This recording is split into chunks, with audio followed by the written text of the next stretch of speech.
14 yaşında bir uşaqla hamamda dəm qazından boğulublar. Oğlan ölüb, qızın da vəziyyəti ağırdır. Hələ utanmırlar, gelirlər oğlanın videosunun altına yazırlar, Allah rəhmət eləsin. Bunun Allah nəyinə rəhmət eləsin ki, 14 yaşında bir qız hamamda bu ilə ne iş görürdü? Bax, ona göre İran'ın bize, o Fars mollalarının, donuz mollalarının bize sırıdığı o xurafatlarla dolu düşünceler olur. Bax, gənclərimizin beyninə ki, flankəs 13 yaşında ərə getdi, flankəs 14 yaşında ərə getdi, ana oldu. İndi de bu kızın da valideynləri çıxarlar sabah deyərlər ki, hə, biz nişanlamışdıq oğlanla, gözləyirdik ki, kızın 17 yaşı olsun, ərə verək.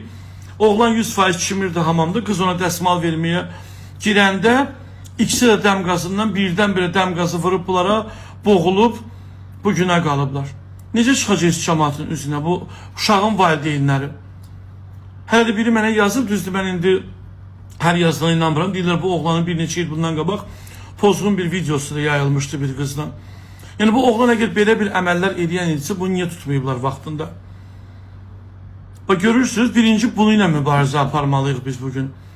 Biz bugün din altında bizim gənclərimizin beyninə yeridirlər. Ha ki, 14 yaşında qızı ərə verməyi lazımdır, 15 yaşında qızı ərə verməyi. O İran mollaları var, ha, hansılar ki, ermənilərə qucaq açıblar. Onlarla mübarizə aparmaq lazımdır. Hələ bir utanmırsız bu oğlanı da videosunun altına ya da şəkilin altına yazmış, Allah rəhmət eləsin. Bunun nəyinə Allah rəhmət eləsin?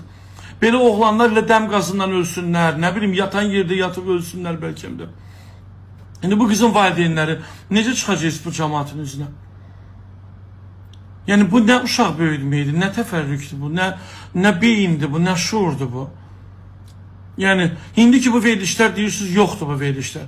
Bu hardan gəlib? Bu Bisardan gəlib. Telegramda ifşa səhifələri, TikTokda bu oğlanlar otururlar, çəkirlər sağ çiyninə, sol çiyninə, 7 günəş nə bilim, o bəzilərdə var, İranda oturan boynu yoğunlar var, kırıtıdı, mırıtıdı, nə bilim. Onların elə təfərrüküd də bu uşaqların beyninə belə gic-gic şeylər salırlar.